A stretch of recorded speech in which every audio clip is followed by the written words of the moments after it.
जमीनी हवा बताती है कि किशनगंज, अररिया, गया, नवादा और औरंगाबाद जैसी सीटों पर आजाद समाज पार्टी के उम्मीदवारों ने लोगों के बीच अपनी मजबूत पकड़ बनाई है। इन इलाकों में एक खास बात समान है। यहां की आबादी में दलित, पासमानदा मुस्लिम और पिछड़े तबके की संख्या बहुत अधिक है। राजनीतिक दल हर चुनाव में इन वोटों को गिनते जरूर हैं, लेकिन उन्हें असली प्रतिनिधित्व शायद ही कभी मिला हो। किशनगंज और अररिया जैसे सीमांचल क्षेत्र मुस्लिम बहुल इलाके हैं, जहां एएमएम पहले से सक्रिय है।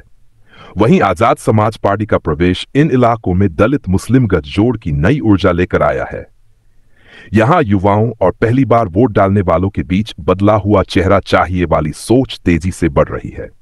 लोग कहते हैं, हमने बड़े बड़े नेताओं को आजमाया, अब किसी अपने जैसे इंसान को मौका देना है। गया, नवादा और औरंगाबाद जैसे दक्षिणी जिलों में चंद्रशेखर आजाद की छवि एक निडर दलित नेता की तरह बन चुकी है। ये इलाके नक्सल प्रभाव, गरीबी और सामाजिक असमानता से जूझते रहे हैं। यहां के दलित और पिछड़े तबके में यह भावना गहराई से बैठी है कि पुराने दल सिर्फ वादे करते हैं, मगर उनके हालात नहीं बदलते। आजाद का सीधा और विद्रोही अंदाज इन इलाकों के युवा मतदाताओं को अपनी तरफ खींच रहा है।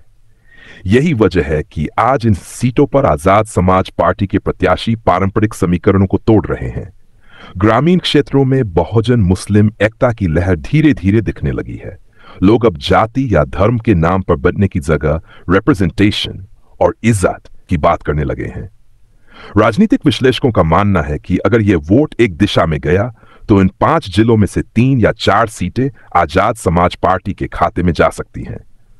और कुछ जगहों पर नतीजे वाकई सबको चौंका सकते हैं, क्योंकि यहां जमीनी स्तर पर एक चुप्पी के भीतर बदलाव पनप रहा है, जो ईवीएम के बटन दबते ही खुलकर सामने आ सकता है।